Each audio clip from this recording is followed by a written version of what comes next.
Model Man Tom, and I have got a round 2 model review for you.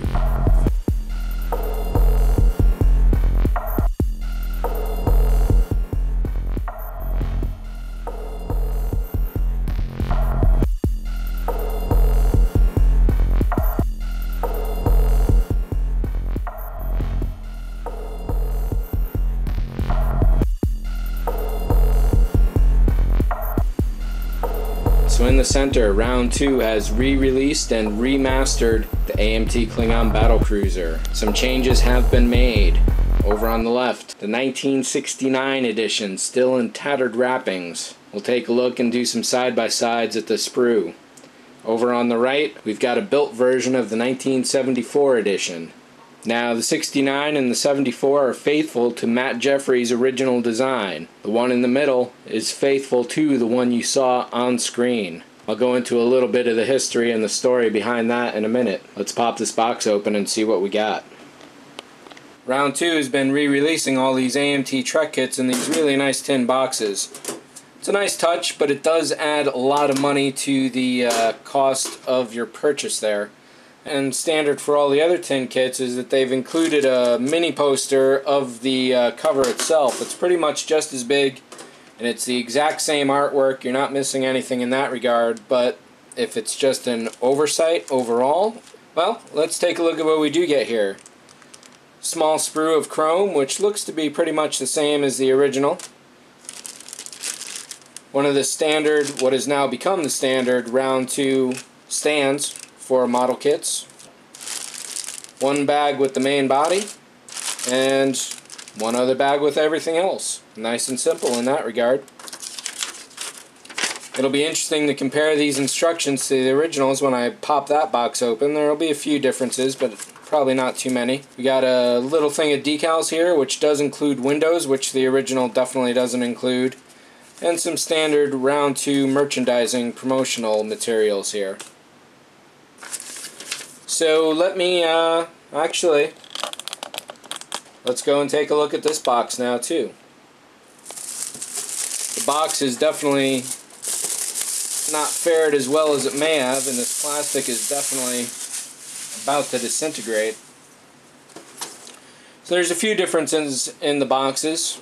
This was standard graphic pretty much for all the old kits. This is not on the new AMT box. And then, of course, the old special Star Trek jacket offer.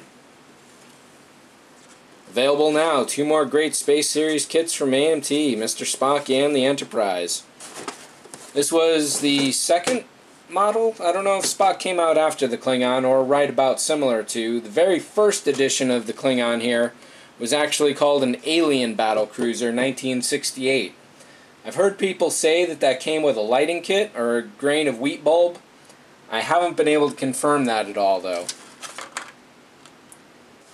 What do we have here? Mostly empty space. Fascinating. Very small decal sheet. One bag with everything. This chrome was definitely not in there originally. It definitely ripped the bag, though. A light brown. I remember as a kid the 74 or 76 edition was much darker brown, but AMT was pretty much molding them in any color they could get after a while. So there's blue, there's white, there's modeled versions, and clear green. I didn't see that in the round 2. There's the Star Trek jacket offer. How much money? For $8 each plus 4% sales tax in Michigan. Men's, ladies, and children's. Great Lakes Sportswear Incorporated. So let's pull this bag apart. Let's take a look at the round 2 kit and lay them out side by side. There are in fact a few differences in the instructions here. Pretty much all of it's the same, but there's a lot of little minor stuff. Every part has been renumbered for one. All the text up here is the same, but it's been retyped in a different font. What else? Noticeably right there, for example. Here's the transparent green parts. And up here. On this piece, they're molded in, and up there as well. Again, everything has been renumbered. Over here we've got the jacket order form. Over here we've got decal placement. Down here we've got alternate display method instructions, and the same over there. And it looks to be done exactly the same as well. We've lost the AMT Corporation and replaced that with round 2 models. The stand itself, there's the old version, which was really skimpy and fell over a lot. And there's the new version. This one even says to glue it to the model. This always gave me a kick seeing that image right there, because that is just not the way things are. And over here, even this is a little strange looking as well. This design up in here is gone. And down here, the grates on the intakes here are gone. Let's take a look at the decals. So over here is the original. On the left, it's red, yellow, and black. Over here, it's red, yellow, black, and green, which is a bit more accurate. It has all the windows and a lot of other little bits of color and shapes that go on the hull overall. So let's take a look at the plastic. Bottom of the hulls. The most significant difference is the washboard is gone. Next up, the original stand holes have been plugged, and while this hole here goes all the way through so you can use that alternate display method of a thread, over here, even though the directions are the same, you will have to cut that open because it's been closed up. Over on the front, 2 sections here. Over here, those are gone.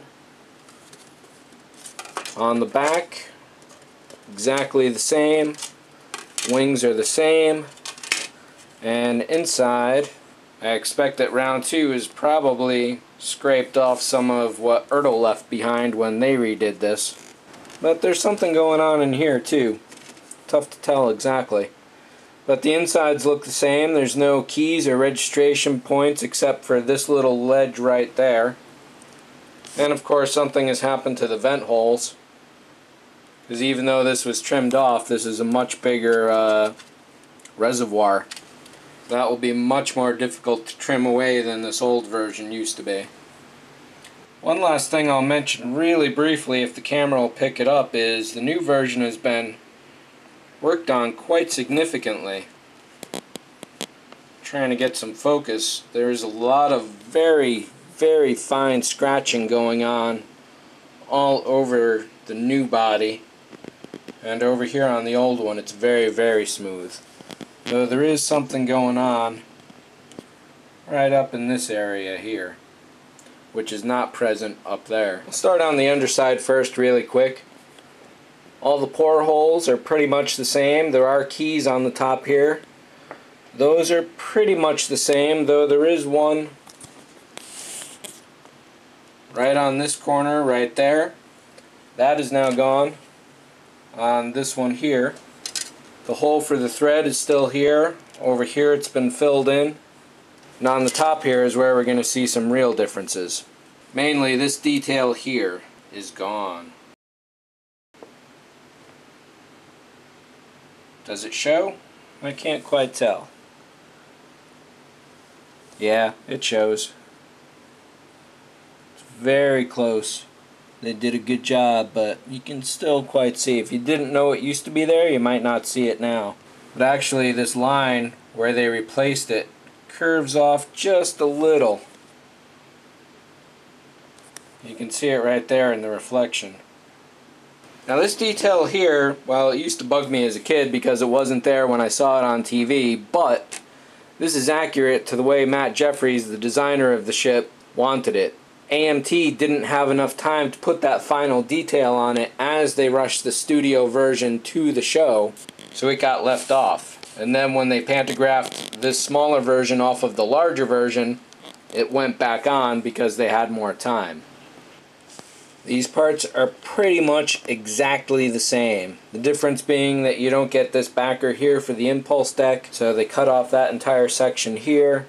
They renumbered everything. And this is probably Ertl's doing right there. But otherwise, the parts themselves are exactly the same. The other thing not included anymore is, of course, this piece of green. Not exactly accurate to the ship itself as far as these little things that go in the top, but a bit of nostalgia there, wiped away to history. On to the nacelles. There have been some changes here as well. You can see here the back end of them are completely blank, and that was so you could glue on this little piece of silver, or chrome rather. So I'm kind of surprised that they left that on the sprue here. So there are some extra parts for you right there if you're looking to kit bash and you want to use those. This detail here is much more accurate. One thing you'll want to do is go over to atomiccitymodels.uku.com, I think is the address. Look for the D7 boards. If you're really interested in the history of this model and this design, there is a lot of research and discussion. What was really done, what was accurate, what wasn't accurate, the accurate colors that were used, and so on and so forth. Over on his forum, Captain Cardboard got a copy of the original filming studio model, and he cast his own version off of that. It's 28.5 inches long, exactly twice as big as this model kit. There was a big discussion about the back end of the engines here. I can't quite tell, but I think the grating that goes along here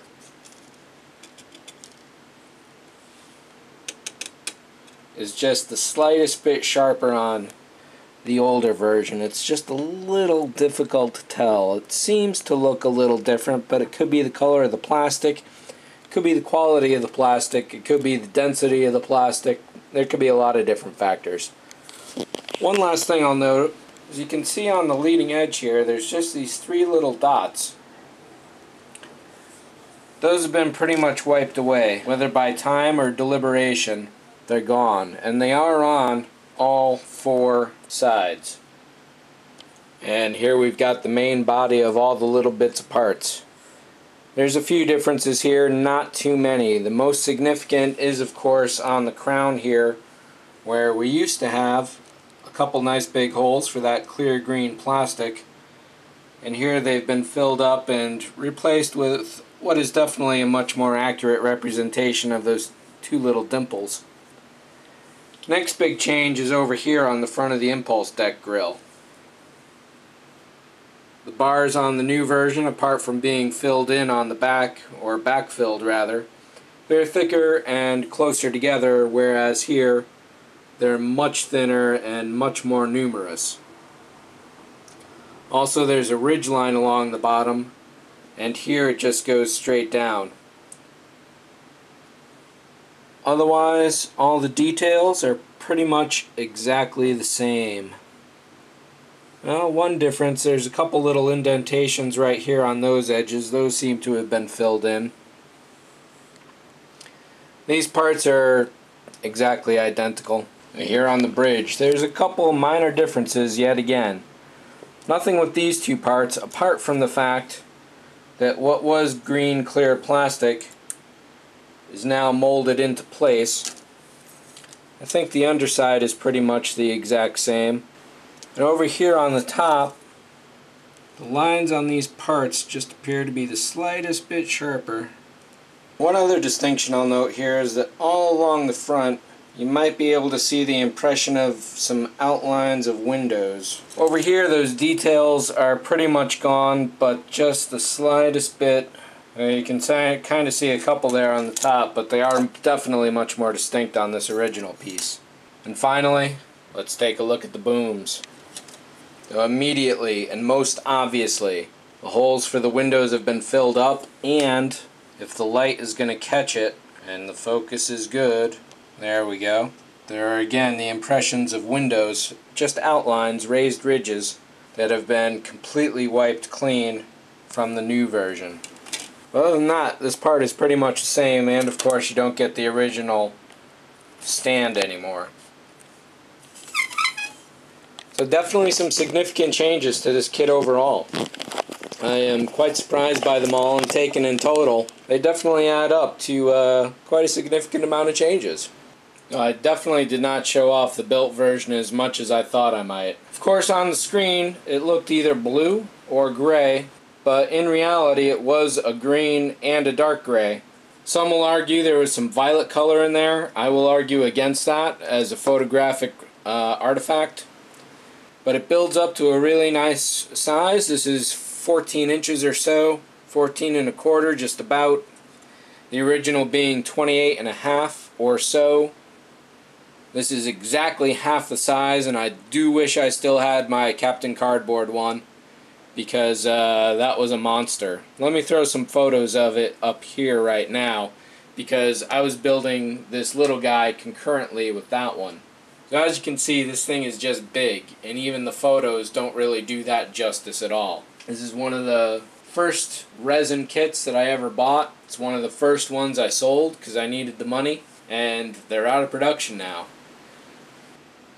The round 2 version of the Klingon D-7. It will never ever be the same again. A lot of good parts, a lot of good changes. If you want a model kit that is precise and as close as you can get to what you saw on screen, this is the model kit. If you want one that is precise to exactly the way Matt Jeffries originally envisioned and designed it, you gotta head over to eBay and find any of them built up to 1989. They can go for as cheap as $10 plus shipping, or they can go much higher depending on what edition and, of course, the seller. The 1968 edition, if you ever see it, is going to be big money. I am hearing reports that this tin edition right now is going for up to $49.99. These tin boxes were going for $35 just a couple years ago, 2 years even, and for them to go up $15, 50% practically, in 2 years is just madhouse. I don't know if the costs really justify that. Model kits are definitely getting expensive and getting priced out of the range of reality, unfortunately, in a lot of cases. A few cases you get what you pay for, and a few cases you definitely don't. In the case of the tin edition, if you're looking to continue collecting all these tins, you got one choice. If you're looking just to build this model, wait until the cardboard box comes out, because that will be not quite half the cost, but pretty close to it, I'm sure. So that's it for this review. You can look forward to more round 2 reviews from me. Model Man Tom. Thanks for watching. See ya.